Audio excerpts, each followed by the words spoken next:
Good afternoon, everyone.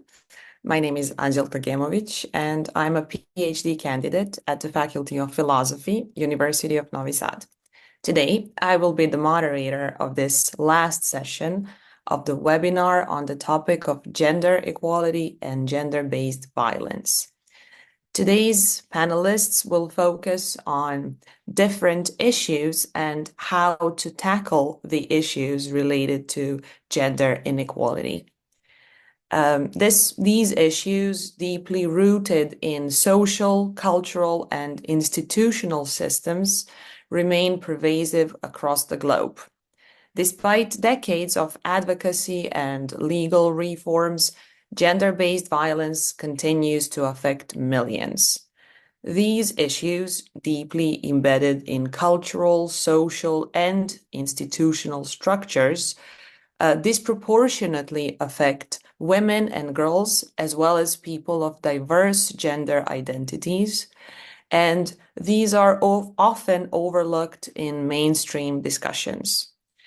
Gender-based violence takes many forms: domestic violence, sexual harassment, psychological abuse, and creates far-reaching consequences, not just for individuals, but for entire communities.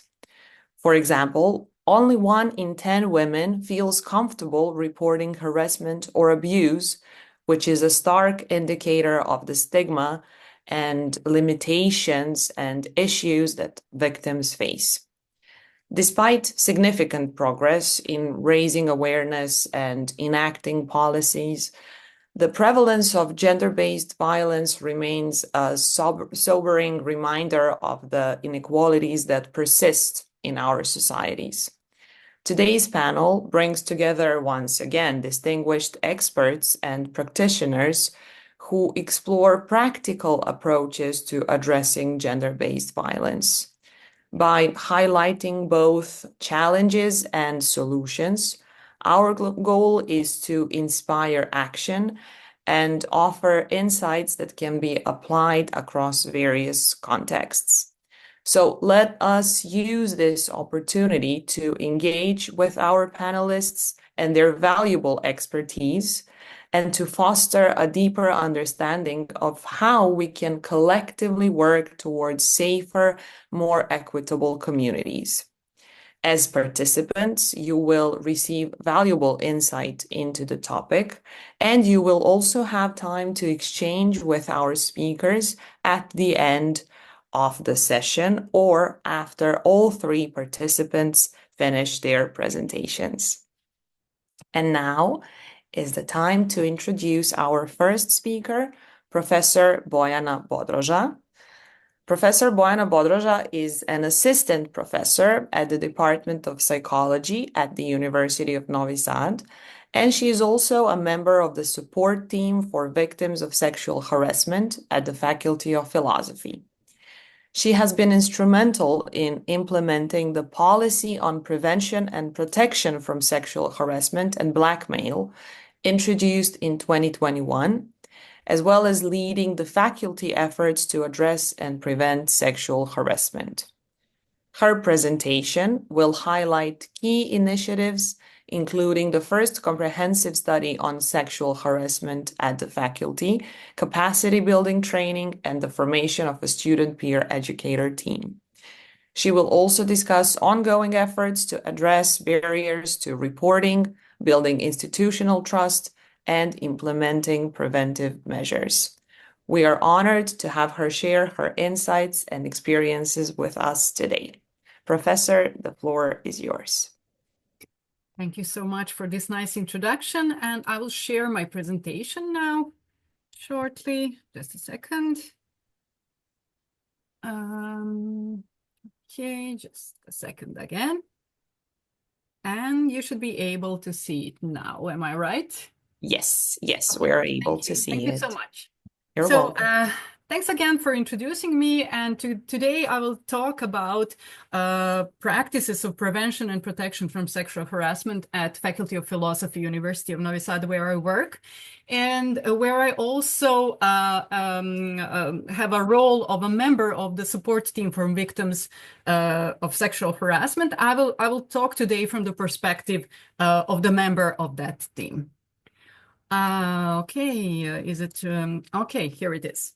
Okay, so our faculty was the first faculty of University of Novi Sad to implement the policy document legislation on protection from sexual harassment. It happened in April 2021. And in that document, of course, sexual harassment is defined. And here is the definition from the document. It says that sexual harassment is nonverbal or physical behavior of a sexual nature that aims to induce fear or create a hostile, humiliating, or offensive environment, or constitute a violation of human dignity based on gender or sexual orientation. So it's a very typical definition, but what is important that this legislation recognizes that both victims and perpetrators can be members of faculty staff and students.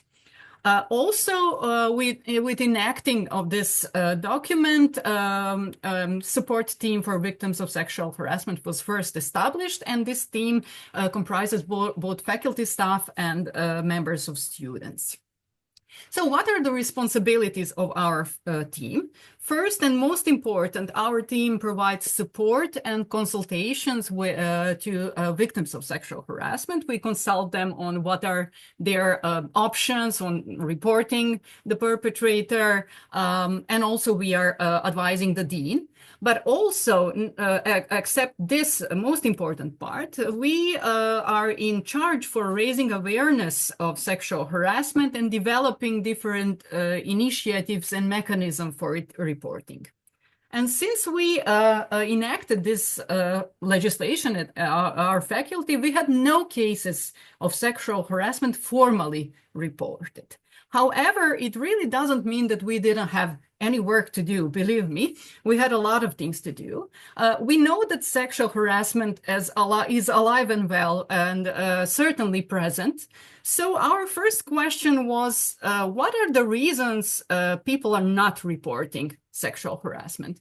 There are at least three main reasons for not reporting. First of all, students and staff members could lack awareness of what sexual harassment is. Some behaviors that we recognize as sexual harassment are practically very normalized in our society. So people may not know that this is unacceptable.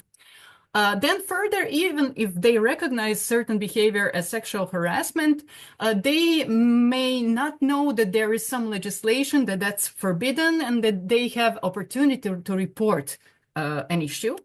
And finally, even if they know that they can report an issue, they might mistrust that institution will take some steps to stop or prevent further attempts. So they may fear that perpetrators will be protected or something else. So these are at least three reasons why people do not report. So from the moment when our team was established, even if we did not have any cases reported, we had a lot of things to do. And here are some of the things that we've done listed.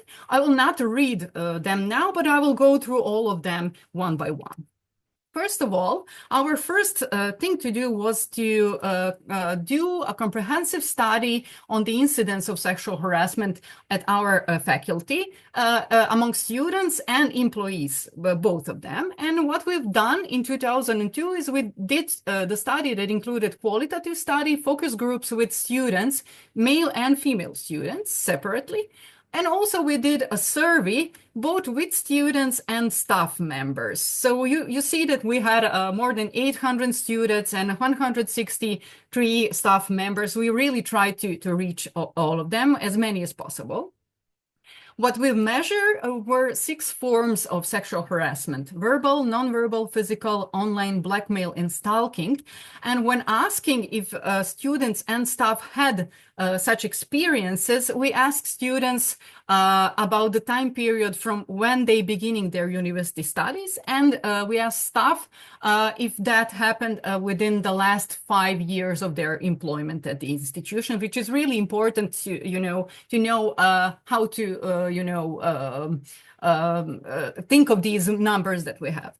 I will shortly present only few key findings on the sample of students. So what our study on students showed is, here is one figure. You see 6 forms of sexual harassment. First of all, we found that verbal was the most prevalent, which is not, which is quite usual finding. Then non-verbal, online stalking, blackmail, a list of these cases we had of physical harassment. But what is really important is that we had similar numbers of women and men students who were victims, but non-binary individuals were disproportionately affected by harassment. We did not have a lot of them in a sample. However, they usually reported having some of these experiences. Furthermore, perpetrators were most often other students, but there were also some members of staff, either teaching staff or non-teaching staff, who were recognized as perpetrators of all forms of sexual harassment. Also, we found out that students don't report, not only to faculty, but to any other institution, police or anyone. And if they do confide, it is usually to a close person. Also, students lack awareness of any initiatives for protection and prevention that we do on faculty, and we will see later some of these initiatives. And also, most students, more than 80%, said they think they need to be educated on sexual harassment, and they recognize that it should be done in faculty classes, which was really important information for us. So that was the first thing we've done. And during the first year, 2001 and 2002, we prepared some printed materials. Second of them, but first I will remember, was a policy brief based on the findings of this study that we disseminated to policymakers, to professors, but also students. And the second one, actually at the end of 2001, was an informative leaflet that we call Security in Trust. And Trust, this is the front page. It is in Serbian, but it says Security in Trust, Faculty of Philosophy Against Sexual Harassment. It was primarily intended for students. We printed more than 2,000 copies, and it was available at the disposal at the entrance at the faculty on one table. Everyone who passes by could take one copy. And the content of this informative leaflet was, first, we defined what sexual harassment is, and we gave some illustrative examples that would be easily recognized as something that happens. Also, we presented some data on prevalence of different forms of sexual harassment among Serbian university students. We also provided guidance on how students can respond if it happens to them. What should they do? And what are the opportunities to report? What happens when they report? And finally, we also introduced the support team, the names of members of the team at the last page. And both of these publications were financed by our Provincial Secretariat for Higher Education. I will come back to this topic again later. Except for our first study and these printed materials, we also had capacity building trainings. These capacity building trainings were conducted by professionals from Victimology Society of Serbia, so the people who work with victims of different forms of gender-based violence.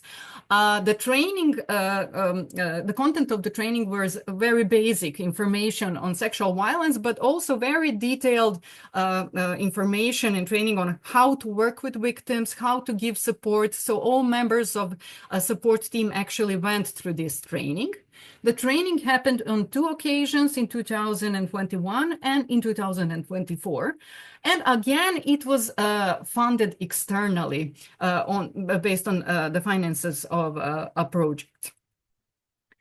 This year, 2024, we introduced two important things. One of them was annual follow-up survey on sexual harassment. I mentioned the first study, but we figured that if we don't have any cases reported and we don't know why people don't report, then we need to really know why they don't report. So we know what to do, to raise awareness, where to, point our efforts to raise awareness. And we established annual, what is supposed to be a regular annual follow-up survey. This survey we did for the first time this semester in the first year of October, and the incidence of sexual harassment was framed to the last school year. So it is our aim to ask students every year about the last school year. What happened? We assess students' knowledge. So do they recognize what is sexual harassment? Do they have trust in faculty to address sexual harassment? We ask them for their opinions, what they think we should do, how to do some things, which is really important. And again, we measured incidence of the same 6 forms of sexual harassment, and our aim was to include students of all levels of studies. And this time we conducted this survey in the classroom. I will explain that briefly soon.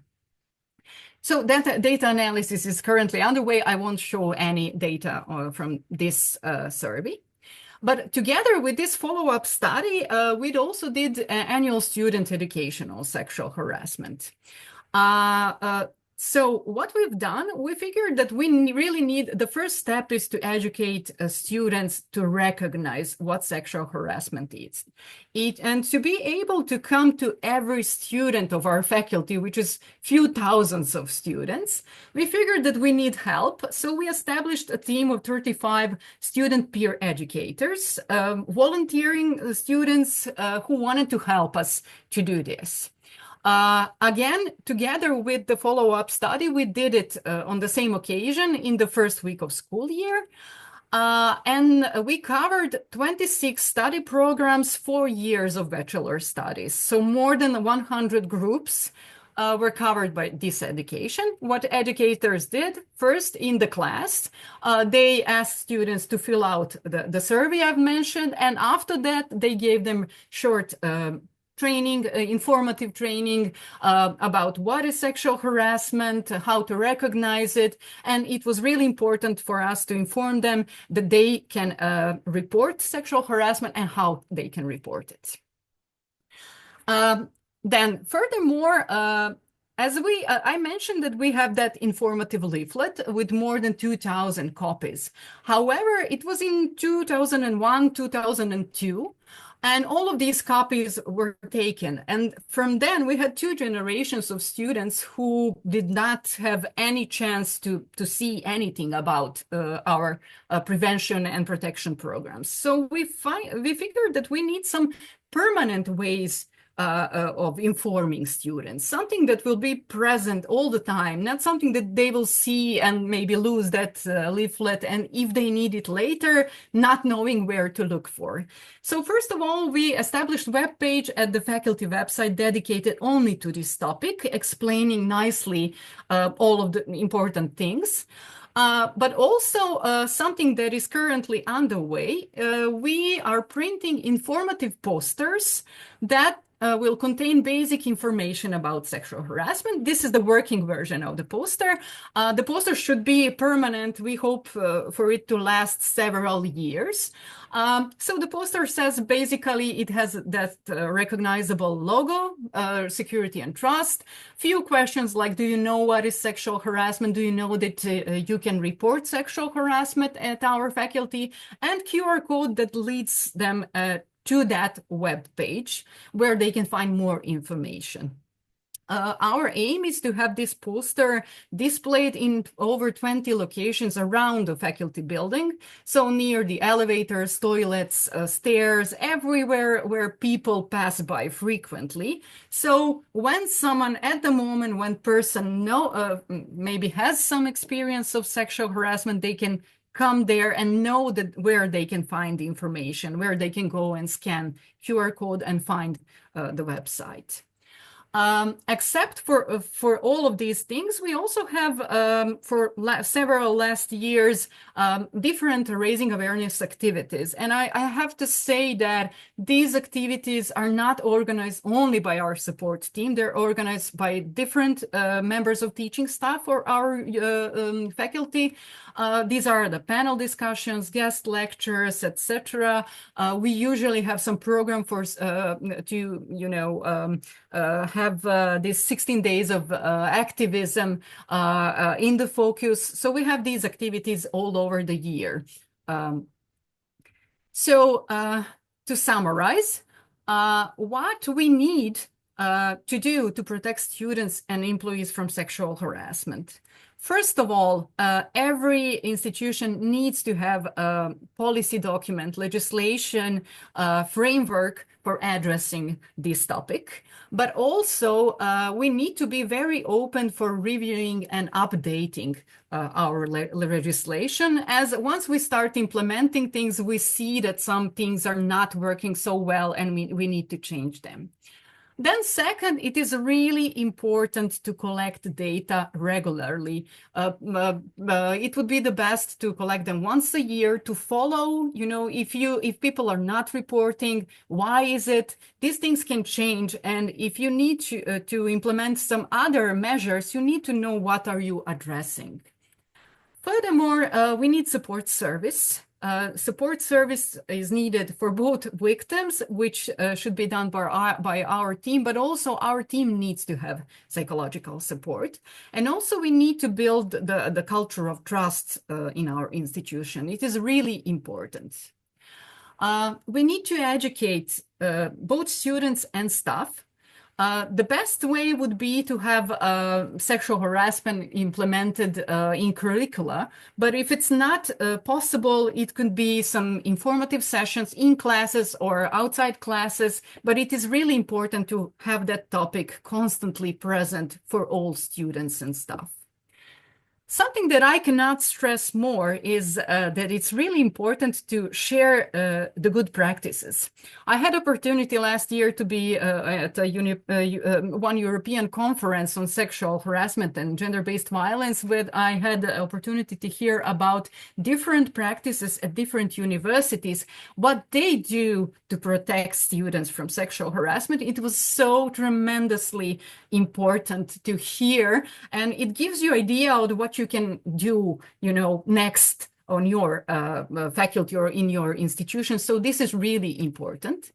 And finally, we really need to have students as our collaborators, either building the team of volunteers who will help you implement all of these things, or just people who will be advocates for this topic among the students.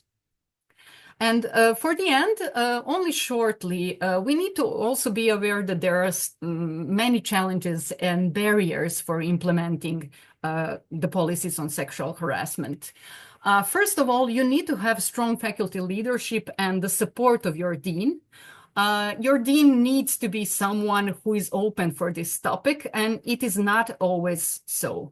So we were very lucky to have dean who supported all of our efforts. Then also, you need to have dedicated funding. Unfortunately, at our faculty, we don't have some amount of money that we can, spare to our programs for protection and prevention of sexual harassment. And so far, all of these materials that we printed, everything that we've done was dependent on external funding, which is not the best practice.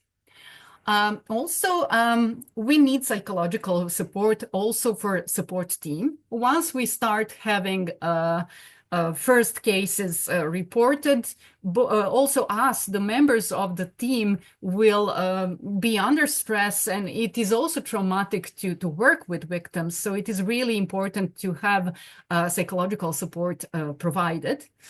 And finally, we are all aware that globally, anti-gender movement is rising, and it actually poses certain, let's say, aggravating circumstances to our efforts as these movements and people who normalize attitudes on tolerating sexual harassment are very vocal.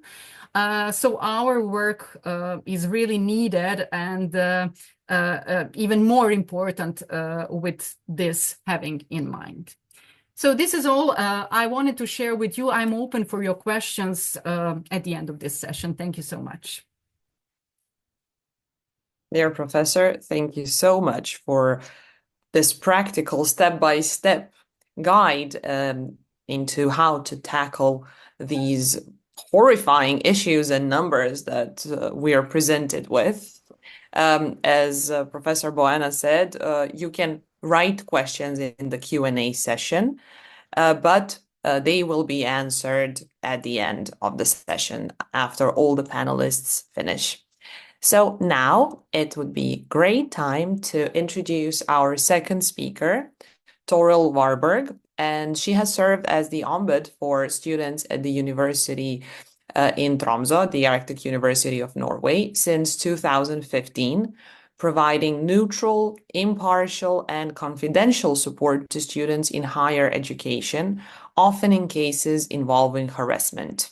She is also an active member of the European Network of Ombuds in Higher Education.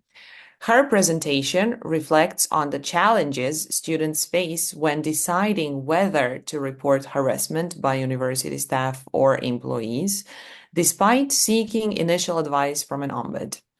Drawing from her experiences and insights since the rise of the Me Too movement in academia, Professor Toril will explore the factors contributing to students' reluctance to formally disclose incidents and discuss the broader implications of this silence within academic institutions.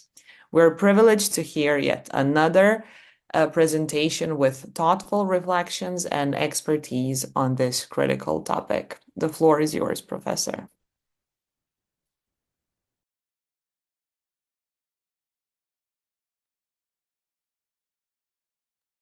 We just don't hear you.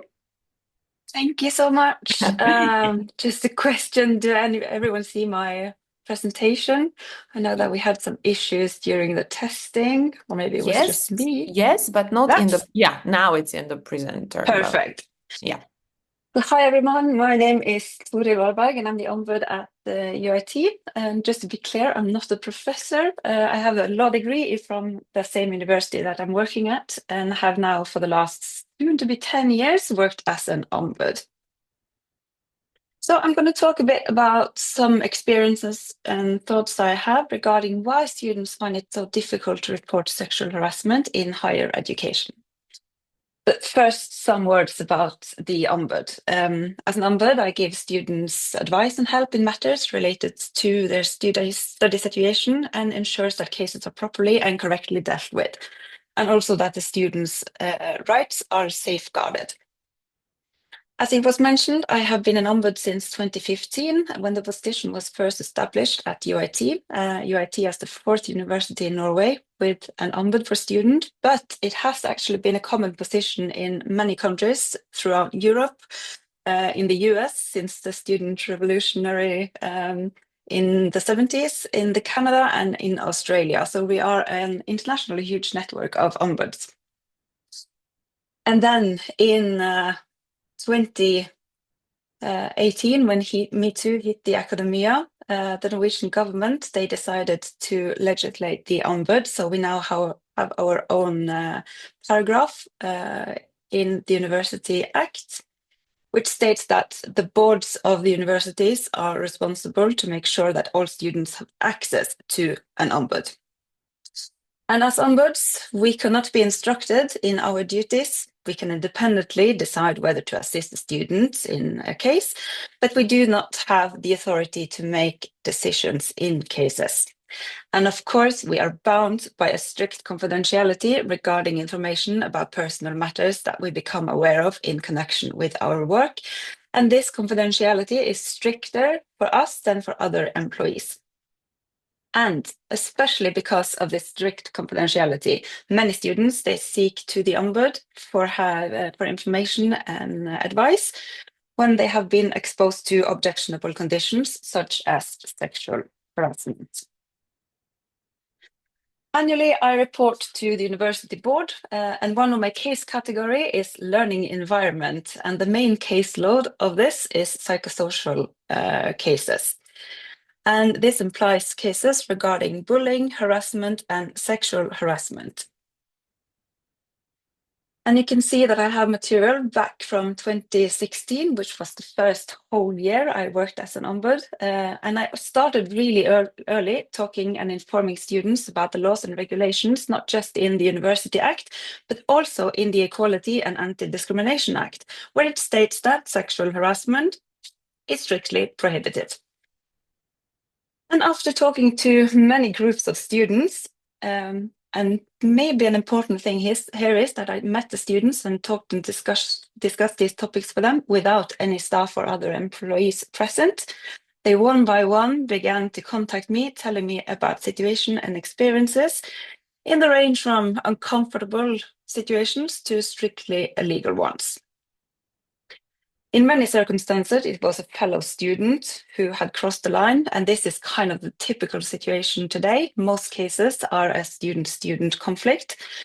But from 2017 and until 2020, most students reported reprehensible behavior from staff and employees. And of course, what happened in 2020 and 21, we had the corona situation, so everyone was sitting and working from home. So I'm going to share some thoughts on why students don't whistleblow and why they don't speak up in these cases. But in my experience, the list is not very long. So I'm going to start by sharing with you some cases I've been involved in. These cases are, of course, anonymously now, and they are a bit simplified just to be able to share them with you. And the longest and most serious case is Mari. Mari, she was 25 years old at the time and was on her first semester in her master's degree. In this education, it was a very small group of students, so they all got to know each other very well and therefore decided that they would have a Christmas party together. And that was in December, so just a few months after this started. In January, the year after, I was contacted by one of Mari's friend and fellow student, also a student who shared an office with Mari. And she told me that some employees had joined the Christmas party and that Mari had been raped by one of the professors that same night. I didn't get much details from Mari's friend, so I just informed her about the rules, about reporting sexual harassment and assault, both at the university and at the police.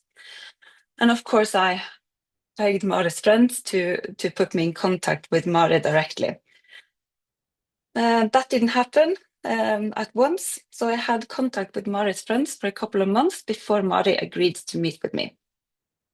So Mari met me at my office an evening after normal hours and most people had gone home, together with her friend.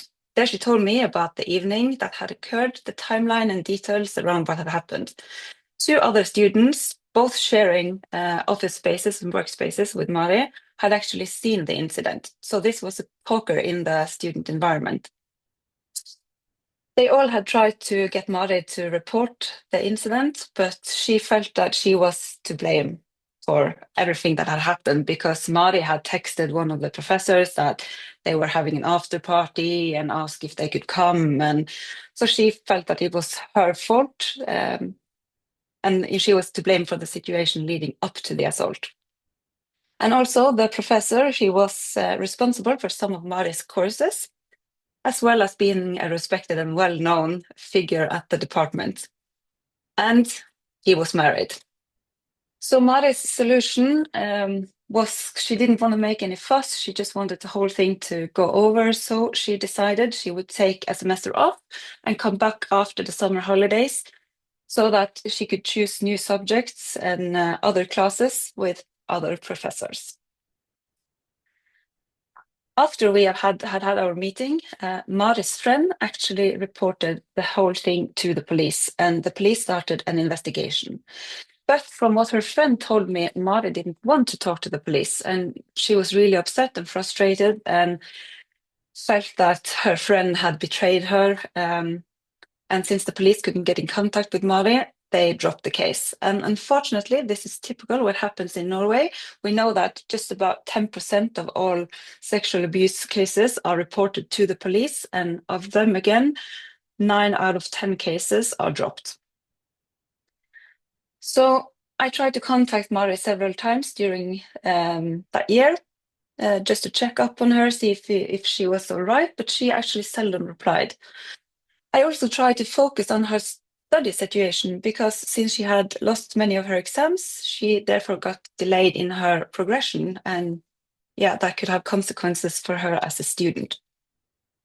But then nearly a year later, I met with Mari again. She hadn't, of course, been feeling very well and was now suffering from stress and depression.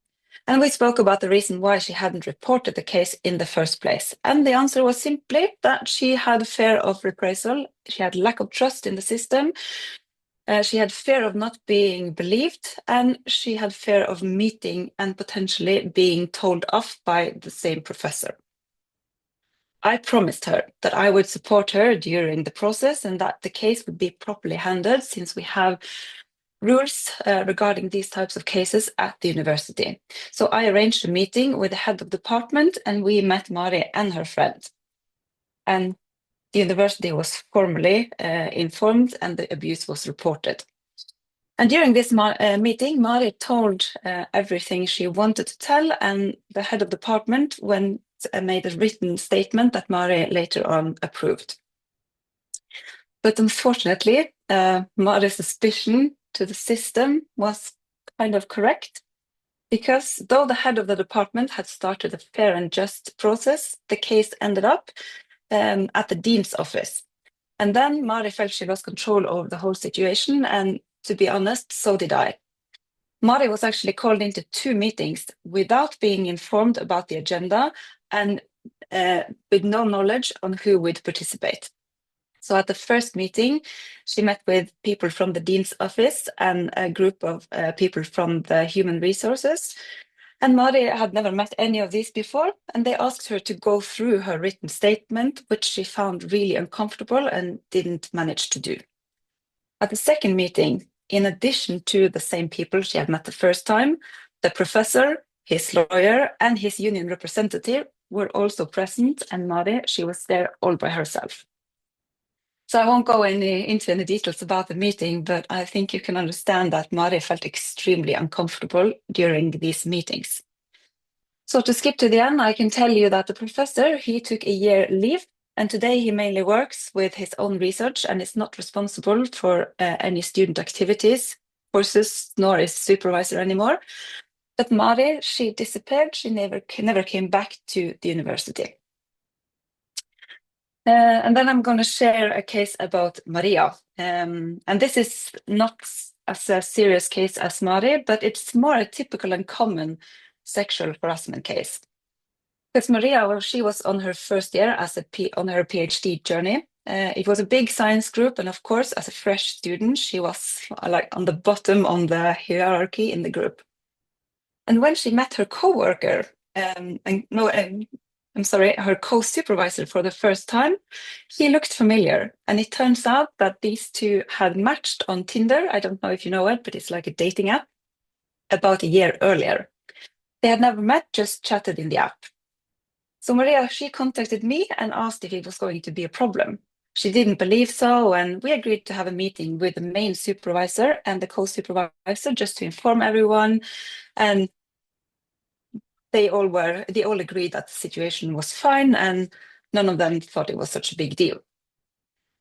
And Maria was set to analyze some raw data material from the co-supervisor. So they worked together a lot the first semester, and they became really good friends and had an easy and sometimes the flirtatious tone. But one thing led to another, and her co-supervisor asked her on a date. She politely turned him down, saying it would be unprofessional because of the working situation. And at that time, I had also informed Maria about our ethical guidelines for supervision here at the university, which prohibits that kind of relations between supervisor and student. So here, the co-supervisor, he was first fine about that, but during the next month, he constantly tried to woo her.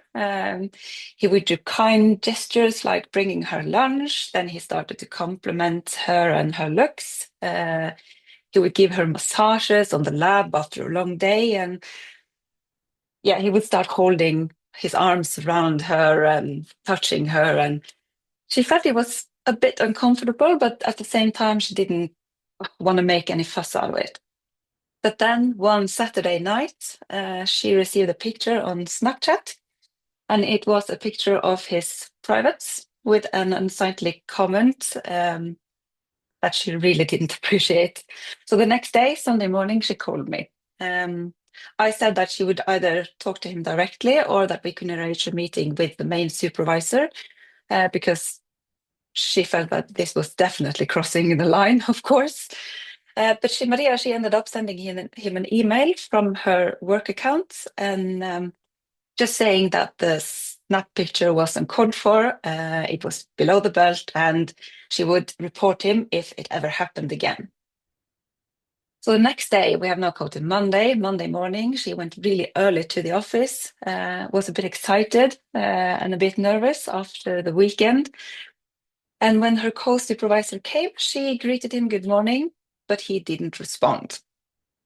So during the next months, the working environment became so hostile and tense that Maria often worked from home or called in sick. And one day she saw a paper from her co-supervisor being published and receiving a lot of positive attention, but a big part of this article, of this paper, was actually written by Maria without any acknowledgement on her behalf. At the same time, he actually also kept some of the raw data from her, so she couldn't finish her first article on time. So Maria agreed to report the circumstances to both her main supervisor and the head of department. They both took the case seriously and believed that believed her and everything she told them. But this co-supervisor was very influential in the local research group and international professional environment. So the solution was to shush it down. They removed him as a co-supervisor and they changed her issue for the first article. And instead of getting an apology and a reassurance that this kind of behavior would be addressed, the department actually paid for a 3-month trip to another university. So Maria could leave the research group and the whole situation could just cool off. Maria has today finished her degree. She's not working here, but she ended up being nearly a year delayed from her original date. So to sum up these two cases, fair reprisal. I think that is the main reason and the most common factor why students don't speak up. Students are really afraid of whistleblowing and that the whistleblowing will have consequences for their study situation. So often they just want to wait until they finish. They want to wait until their bachelor's or master's or PhD, until their degree is delivered. Then they will whistleblow. But often then they are kind of so done with the whole situation that nothing happens. The lack of trust and confidence in the system is also a main part. Many students, they don't understand the system very well, and they have uncertainties or lack of faith at the university. And especially in the cases where the other part is an employee. And that comes to the fear of bias and subjectivity as well. Students, as mentioned earlier on, students, they they have an instant fear of that the university will treat as an employer will treat their employees more wholesome than they will treat the student. And of course, the fear of facing the other party. I mean, the thought of sitting face to face against the person or meeting the employee, especially in the class or a campus after the case has been resolved, is quite fearful for many students. And last, I had put the insufficient mediation. Like in Maria's case, Maria didn't really want a trip abroad. She wanted an apology and an assurance that this type of behavior wouldn't happen again. So here at UIT, there is now an ongoing research project where one part of the project is called Whistleblowing and the Ethics of Discretionary Judgment in Academia, where these issues will be studied further, and hopefully the project will end in a book during the next year.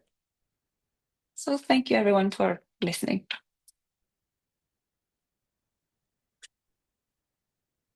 Thank you. Thank you very much for once again this sobering reality and sharing it with us, as well as once again providing practical solutions to this really horrifying reality that we live in. I will now present the third speaker. The participants can still write questions in the Q&A session. The third speaker is Sarah Boratov, and she serves as the Diverse Equality Coordinator at University Paris-Saclay, where she is dedicated to promoting inclusivity and addressing issues of inequality. Her presentation focuses on schemes designed to empower victims in harassment and violence to speak out. Drawing on her experience in developing and implementing institutional strategies, Professor or Diversity Coordinator, pardon me if I again said it wrong, will discuss practical approaches to fostering trust, building supportive frameworks, and encouraging reporting within academic settings. We look forward to gaining valuable insights from this wonderful presentation and to hear about innovative approaches to this important issue. The floor is yours. Thank you. Normally you have to, perfect. That's perfect. Yeah. No, I'm not a professor. Not yet. It's okay. Hi everyone. So just to begin, some of my remarks have already been mentioned by my colleagues, by the other speakers. It's normal because we have the same struggle and the same analysis. So sorry for the repetition. And okay, I'm going on. So today I'm going to talk about the barriers and the fears that prevent victims from speaking out from my own experience as a responsible of the unit that deals with reports of sexist and sexual violence and all type of discrimination. That's my own experience and the experience of my colleagues that are working with me. Our unit has been created in 2018, after an obligation of the ministry to create this unit in each university in France. And that was after the Me Too wave that has been very strong and at an international level. Okay, so let's start by talking about, so you can pass the slide. Sorry about that. Okay, let's start by talking about the barriers that prevent victims of gender-based and sexual violence from speaking out. I think that we think that there are two types of cause: intrinsic cause and extrinsic cause. I'm going to begin with the extrinsic one, that are the ones that are not specific to the victim. And it seems to us that the first is a question of education, or rather a lack of education on the question of rights, and first of all in the school programs. I don't know how it is in other countries, but in France we have very few education about rights in general. No, we have a proverb that say in French that no one is supposed to be ignorant of the law, to ignore the law, and well, we can't say that it's a subject that's really developed in our country. For example, I think in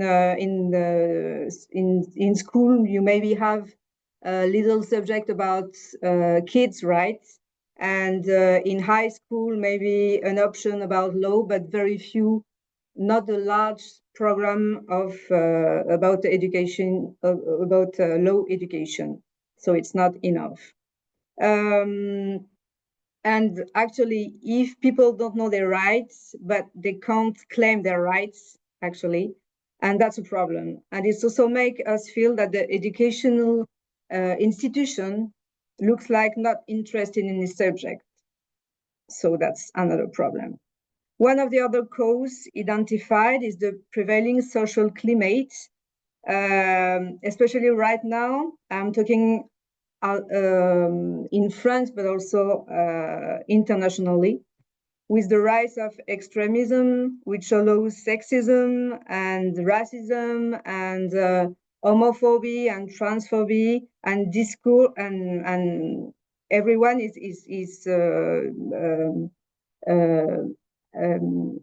there is a liberation of sexism and transphobic and homophobic speech. And this has a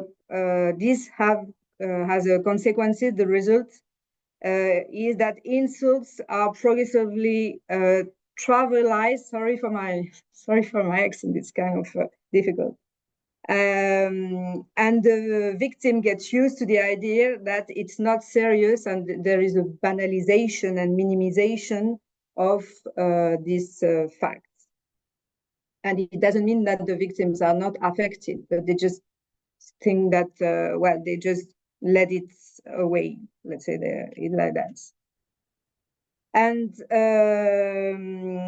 we can also talk about another point is the slowness of justice. I think it's known that the justice truly lacks resources, and it's very useful also to train the professionals, staff, to handle cases of gender-based and sexual violence.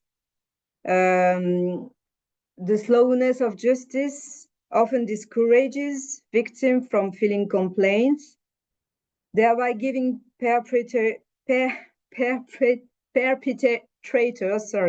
aggressor, let's say it like that, a sense of impunity. And this can be described as institutional violence. So we can pass at the other slide, please. Yeah. There are other causes, more internal to our university, and factors over which we can have more significant influence. First, I think in some university there is a lack of strong political backing for these issues, meaning also, and I think that the first speaker, Borjana, spoke about that. Unlocking adequate human and material resources, we have to have resources to work on it. In Paris, in our university, actually, we are pretty. It's not the case. We have very strong political backing, and it helps to fight against gender-based and sexual violence. But I know other colleagues in other French universities that have this problem, and it's quite more complicated. This is very important because also since the Me Too waves, reports and gender-based reports of gender-based and sexual violence have increased considerably, and this is a positive point because that means that the level of tolerance have decreased, but institution needs to be adequately equipped to meet these growing needs. Next, we can speak about the insufficient, I think that Borjana talked about it too, the insufficient visibility of reporting and support mechanism for victims. Our unit, department, services that deals with sexual and gender-based violence are not visible enough. We are doing lots of effort, and Borjana show lots of posters and campaign about that. We do that too, but it's not enough because we have to communicate again and again about these issues. The fact is that our campuses are very large. There are lots of students, lots of staff, and moving constantly, and it's an endless but essential task to ensure that everyone is aware of this mechanism, this unit, this department, these services, this team that are dealing with sexual and gender-based violence, and that they have confidence in them. And that's point two, very important, the confidence they can have in this team. And finally, we can still make significant improvement to the functioning of our disciplinary procedure and ensure that all the staff which are participate to this disciplinary procedure, are trained to handle cases of gender-based and sexual violence. So now that what can we do about that, and how can we improve this? You can pass the next slide. What concrete solution do we have to improve our policy? I'll share a few ideas here. The other partners have, and your institution have many more, but it's just some of them.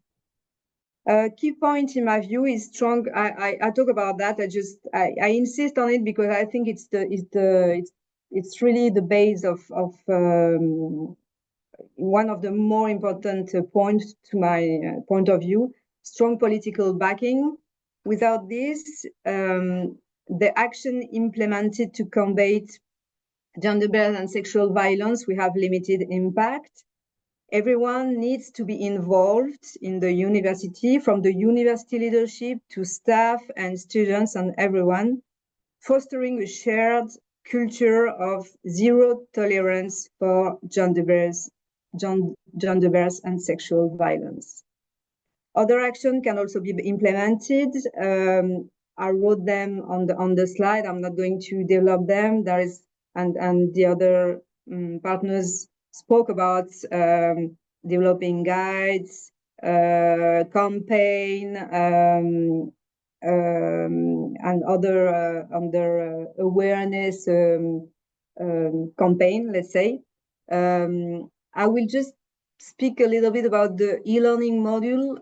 We create an e-learning module, like a training in e-learning in Paris-Saclay, which is a 1.5 hour module training in e-learning, and lots of students and staff did it, and they have with this module the base of what are the sexual and gender-based violence, and how we can do as a victim, to how we can react as a victim or witness.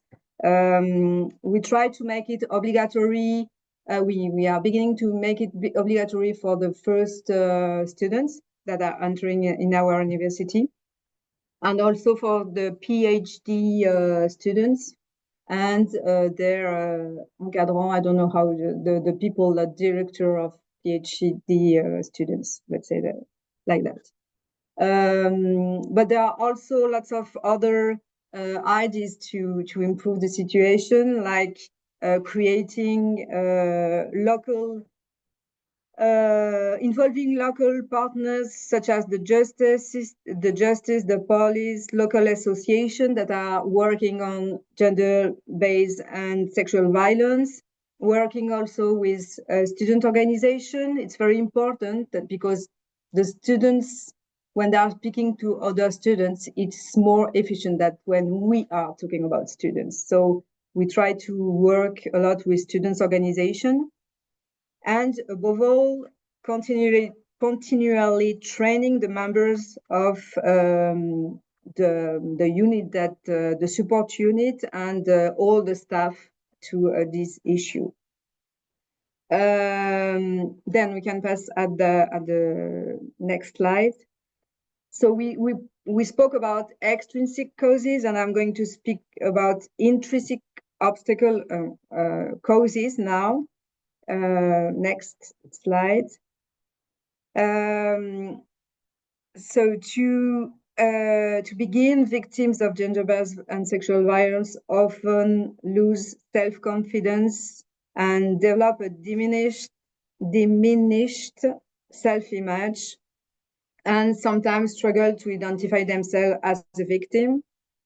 The other speakers spoke about that. They feel shame, they feel guilty, they fear of reporting someone close to them. We have to know that 90% of the in 90% of the cases, the victim knows her aggressor. So it's more complicated to report someone that we know. There is also the fear of retaliation and common factors, and all that are common factors, and this often leads to self-silencing, and victims choose not to report the abuse. Additionally, there is particularly this is particularly evident in our institution. There are power dynamics that make complicated the reporting. The aggressor's position of power complicates the victim's ability to speak, and the fear for their reputation, career, or studies. And many prefer to remain silent rather than risk to speak, and sometimes being not believed. And the other speakers spoke about that too. The challenge of gathering evidence or obtaining witness testimonies is also challenging, which further discourages victims from coming forward. And there are numerous other psychological reasons, but I'm not going to detail here. And so to finish, what can be done? And this is the next slide. I think we think that's one crucial step is to guide victims towards appropriate psychological support programs led, and this is a very important point, by professionals trained in addressing gender-based and sexual violence. For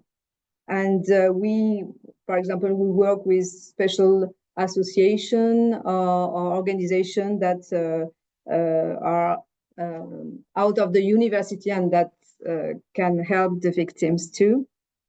Witnesses should also be reassured that they can speak up and assist victims without fear, and that there is for the victims and the witnesses a confidential system to preserve their testimony.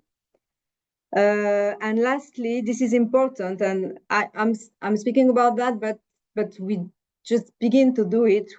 I think we have to work with the aggressors, with because they need also to be how do you say that? Okay, I'm going to read it. It is important to address aggressor directly, holding them accountable with targeted messages. So to speak to the aggressor and not only to the victim, that's one point. To make them responsible of what they are doing and to show them the gravity of it. we have also psychological support for this person.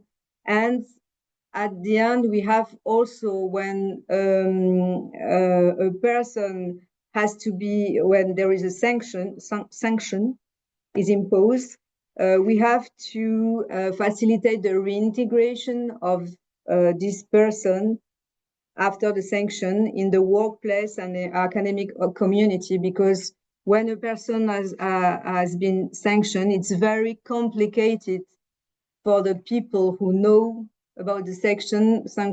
It's very complicated to welcome him or her after the sanction. Okay, and I will finish with these few words. I think that the fight against sexual and gender-based violence is everyone's business, and it affects each of us as individuals and as a society, and that's why we have to be all concerned, and each of us can do something for it and act to fight against this sexual and gender-based violence component. Yeah, thank you. Thank you so much, Sarah. For all the three speakers, there are so many messages saying congratulations, what a wonderful presentation, and so on. I will now start reading questions, and I will try to merge them since several questions actually address the same issue. So the first question will be for Professor Bojana. Firstly, it says, it's impressive to see how you've managed to address the issue in a sustainable manner. We need climates in which challenging, difficult topics can be addressed without people fearing consequences. So that is, in a way, a nice comment about your presentation. And then there is a question that says, thank you very much for the presentation. You've stressed the need for fostering a culture of trust. In a climate of widespread mistrust of institutions in Serbia, how do we inspire our students and staff to trust the support team, especially when the perpetrator is a member of staff and the victim is a student? Also, do support teams exist in other faculties at the University of Novi Sad? Great, thank you so much for compliments for the presentation, and I will start from the last one. Since our policy document was enacted in 2001, I know that few other faculties in our university also enacted their internal documents. I know for a faculty of economy, I'm not sure about other faculties. And I'm not sure if their documents also established support teams, but it's something that is absolutely needed. So I did not have opportunity to see these documents. And then we'll go back to the question of trust. First of all, I really think that it's important that members of support team are perceived in the first place by students as someone who is close to them, whom they can trust. And it would be really important to have, for example, members of the team from every department. It's really not easy. It's not a popular function, let's say, like it's not people want to be the member of the team, but still the four of us who are faculty teaching staff and members of this team, we don't teach on all of these, all of the study programs. So not all students know us. But in other way, we, a few of us who are members of the team, we try to organize a lot of different things for students. And somehow I hope that we personally build trust, which doesn't have to, be that students still believe in institutions. So it's different thing. But at least first step is for them to believe support team, because we are those who need to advocate for victims when working with deans and those who will impose any measures. So that's the first thing. We also had during our student educations done by our student volunteers, it was really interesting. Some students stressed that they don't believe student members of a support team. That was also very insightful, and you can learn a lot from these peer-to-peer educations. I will ask you. Oh, sorry. Sorry, I am reading the comment. Okay.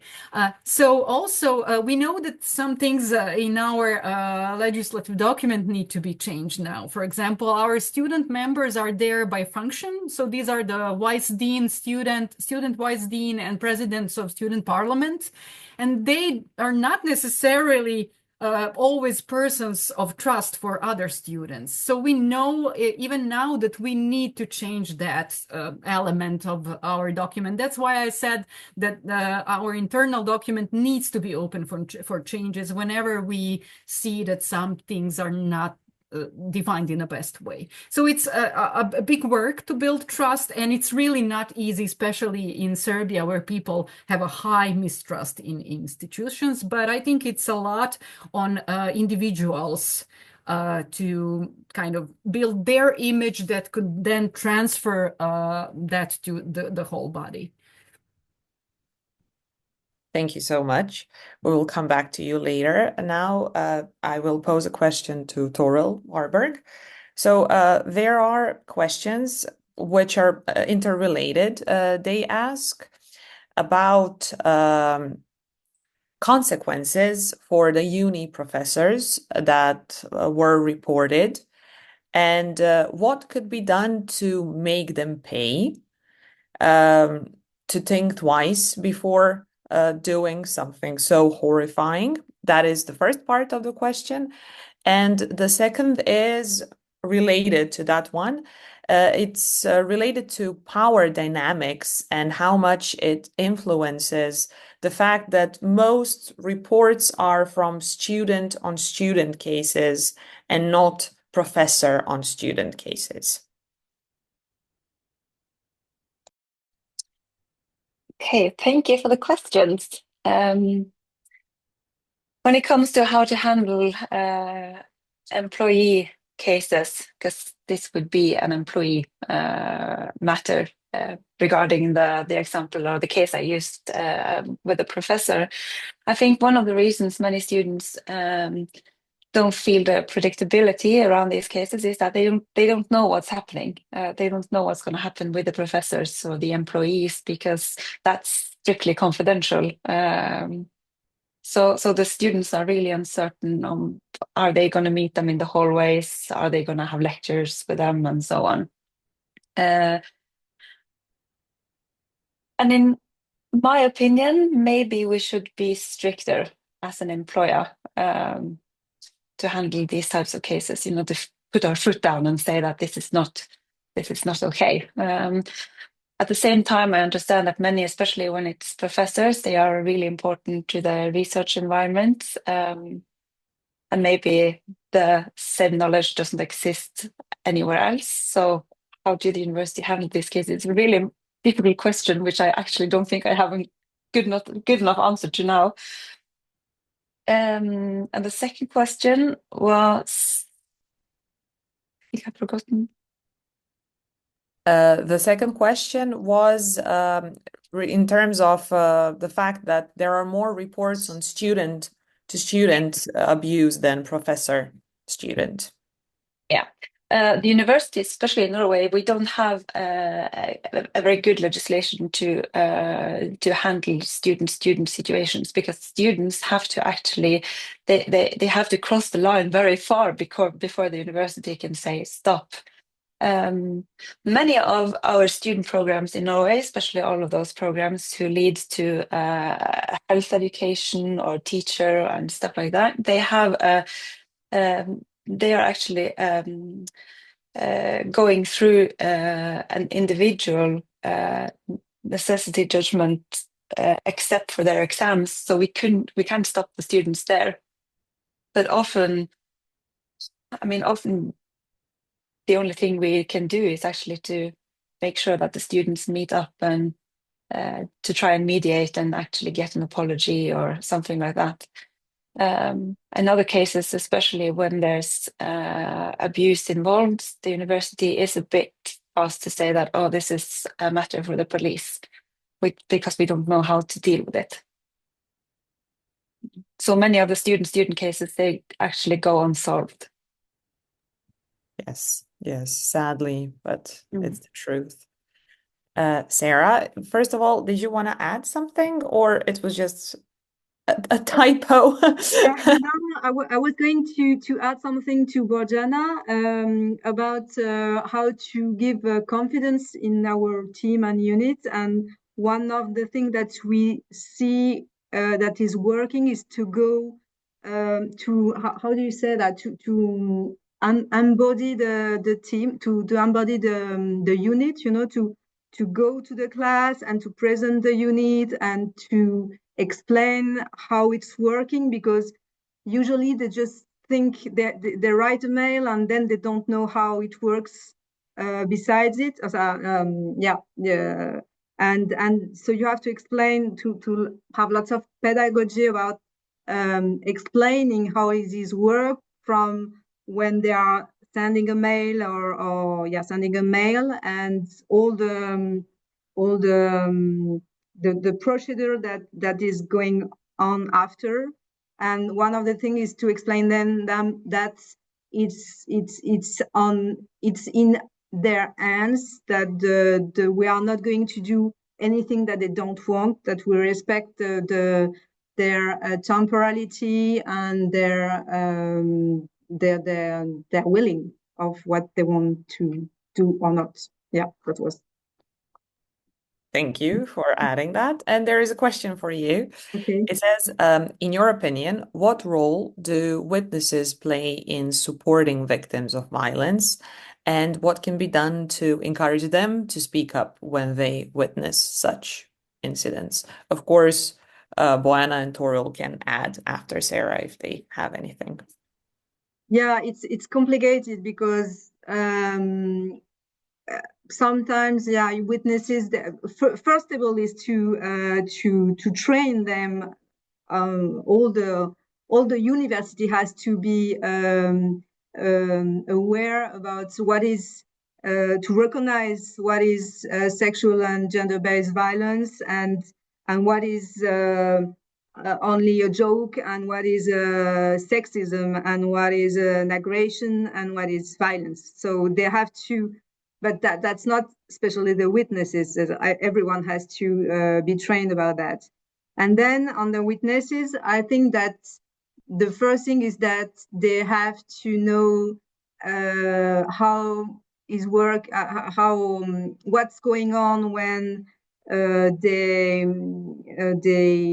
for example, if they see something, what can they do if they don't know what to do? For example, if there is a victim that doesn't want to speak, usually when we are doing training, they ask, but if she doesn't want to speak, can I speak on myself for her, or anyway? And so we try to explain them that they can, the better thing is to respect what the victim wants, but in case of danger or very big violence and so on, they have to, their responsibility as a citizen is to tell it to the university, but trying to guide the victim to all the resources that we have in the university. So explaining how it works, and how they can, what they can say, what it's better not to say. Don't say to the victim. We try to explain them. Don't say to the victim, you have to do that, or horrible, you have been raped, or stuff like that. We just try to train them about what can we say and not say, and done and not done. That's, and there was the second part, but I forgot it. I'm sorry. Or I don't know if I answer. It was, yeah, you answered it. What Okay. can the witnesses do? Yes, yes, you've answered so far, but there is more to Okay. come. So what can be done to encourage them? But you've explained to lead them through the And process. the important point is that they feel confident and they know that what they are going to say, and the victim also, is confidential, and we are going to respect that because it's the big fear of everyone. Yeah. Yes, of course, the stigma around it. Yes, yes. The next question is for Bojana. So it says, are doctoral students included in the students' figures? Since in the person's experience, the doctoral students are among the most vulnerable. Yes, in the data I presented, we had students at all levels of studies, bachelor, master's, and PhD. And yes, I had some time to peek into data until during the other presentations. Yes, when I see the statistics, like 25% of PhD students said they have been victims of harassment, which is more than at the other levels of studies. So they're incorporated in that graph. I didn't have time to go into detail, but yes, it is the case also in our data. But however, I have to say that there was only 20 of them in our sample out of 800 something. Unfortunately, that is quite a small sample. And usually we have people who think the topic is important, much more willing to answer service. So I guess that those students who experienced sexual harassment were more willing to answer the survey. However, yes, it is the same here. PhD students were more victimized. Can I add something? Of course. Yeah. Yeah, there is. I agree with Bojana, and I think that there is a very special thing with the PhD students because of with the individual relation that they have with their I don't know what's the name of encadrant. It's like the director or something like that. Mentors or Huh? something? Mentors, maybe? Mentors. Okay, and so it's different when you have a student that is going to the university in first year, and there are like big classes for one teacher. In the PhD student situation, there is a very strong relation with the, how do you say that? Our mentor, with his mentor. And so that can create a very independent, dependent relation and power relation. So it's very, and it's for sexual harassment, but also moral harassment and psychological harassment and so on. Yeah, thank you. Yes, yes, there is this highly dependent situation. Absolutely. The next question is for Toril. And it asks, I will merge two questions. So the first one is, how can deans be prevented, deans or some higher authorities be prevented from making this case not as serious as it should be? So is there any way to objectively prevent this scenario? And secondly, in the case of Mari, did the police agree to further the investigation and maybe finally do something reasonable about the case? I think maybe the key word to handling these types of cases is actually predictability, because that's kind of the main problem I see from a student's point of view, that they don't understand the process and they don't know who is going to know. It says in our guidelines that you kind of can report to anyone, to any employee, but you don't know who that person is going to talk to, who is going to handle the situation, when is the human resources department going to come in. and so on. And that was actually, in this case, I had a strict agreement with the head of department that the first meeting would be us and that we would figure out together how to move forward. But actually, in that case, one of Mari's fellow students talked to the dean. So that was how the information got further on. And in Norway, when you are an employee, you are actually obliged to actively do something when you hear of these types of situations. And that's something which I am not as an ombud. I don't have to actively do something when I get this type of information. And that's probably also why many students come to me. No, the police was not involved further on in the process with Mad. And I don't know where Mad is. I know that she was not feeling well and that she was actually very sick when I lost her. Such a saddening case indeed.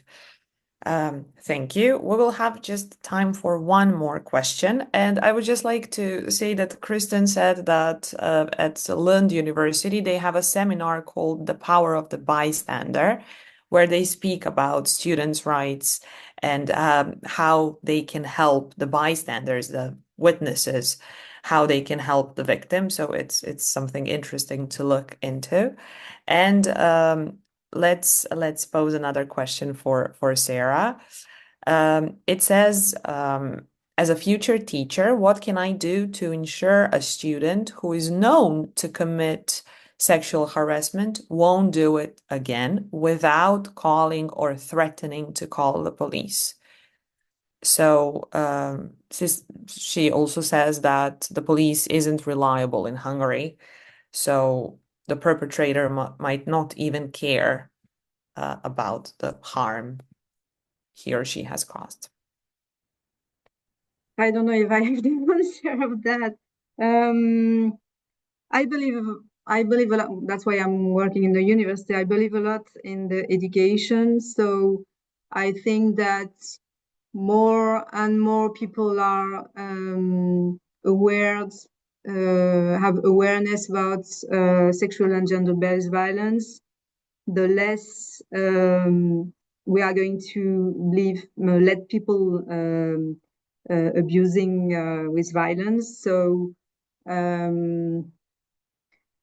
I don't know if someone, if as a teacher you see that you have a very problematic students,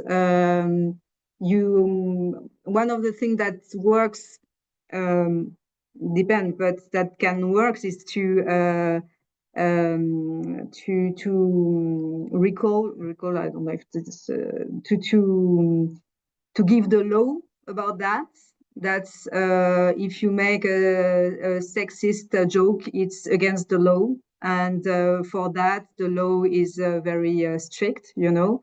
And but I understand that the justice is very, I put it in my presentation, lowness and so on. So I think that's yeah, education and speaking about what can be the impact on the victim when you are telling her that she's got a nice body and a nice leg, and she's not coming to the university for that, you know. She's coming to the university to study, so she doesn't want any remarks about how that's her body or her way of or their clothes and so on. So I don't know, education and yeah, saying that in the law it's forbidden. I don't know if I answered, but yeah. Yes, you absolutely have. We suggest staying for a few more minutes since there are 2 to 3 additional questions. And I would like to encourage our panelists to also take a look into the Q&A session, since there are so many wonderful words of support for these topics that you've opened. But another question that is relevant is for Bojana. It says, how has the university incorporated feedback and the results shared in the survey by the faculty regarding best practices for protection against sexual harassment? And additionally, is this office at the faculty also supporting cases of harassment that are not necessarily sexual, but involve power dynamics, intimidation, and so on. As for the second question, I have to say that we did not have cases reported, so it's hard to say what would happen, but we would have to strictly stick to what's written in the policy document, unfortunately.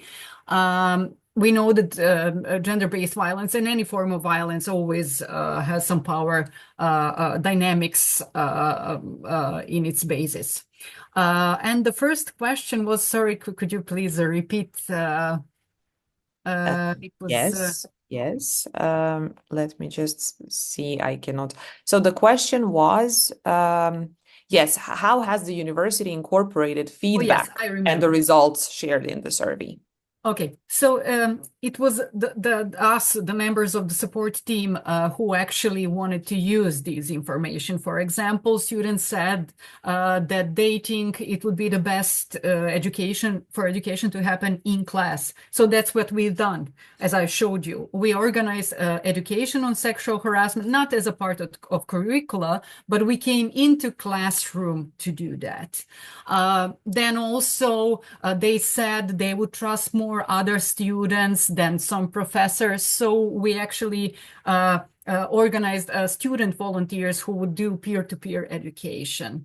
So we try to, use what we've found in what they suggested as the best way to do whenever it's possible to do it that way. So we try to use it, but it's on us, the support team, to suggest, and we expect that our management will support us. And so far they did. That's really good to hear. Toril, final question for you is, are reported cases treated differently depending on whether the perpetrator is another student or a member of the staff? I suppose in terms of the very protocol it follows. Yes, today they are. It's actually two different departments who handle different types of cases.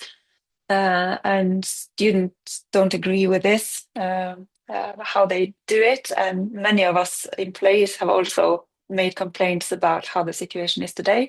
So we are luckily working at it at our university to kind of get them all together into the same system. Yes, that's good to hear as well. So deleting the power dynamics and its influence. And finally, Sarah, final question for you is, do your departments channel harassment complaints even if they are not necessarily sexual?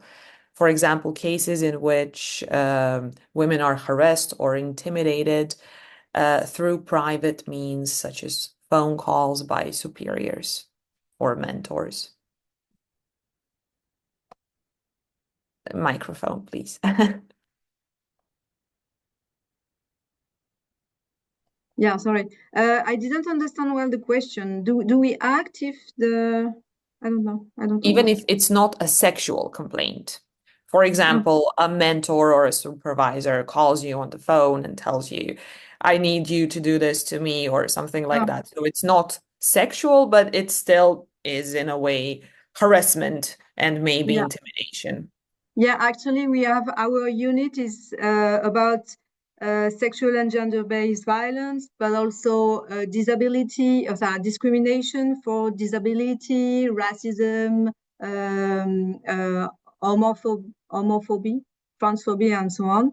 And also what we call moral harassment, which is very large thing.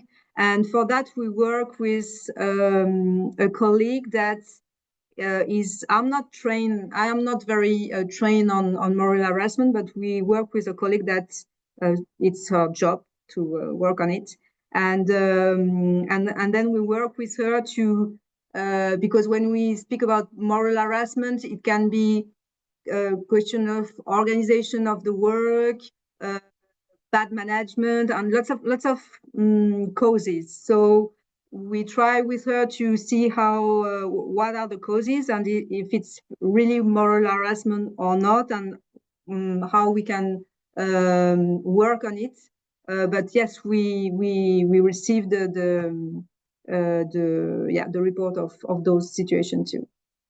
Lots Yes, of so it's work. important to speak about that too. Yes. Thank you all. This was so fruitful, and it's very relevant that we open this topic and this issue with some real life, both studies and cases. As I said, once again, I encourage you to read the comments in the Q&A session because unfortunately we do not have time for that. So it's time to wrap up this webinar. I would like to thank the audience for their participation, and on behalf of everyone here, I would like to express our deepest gratitude to our esteemed speakers. Finally, I would like to thank the UGLO Alliance with its 9 universities for co-hosting this conference. And as we close today this webinar, let us all commit to being the change makers who challenge inequality, who dismantle violence, and who are striving to build a future where justice and dignity are not just aspirations, but realities for every individual. Thank you all, and I hope we will continue this in another webinar. Have a nice day. Thank you. Bye. Bye.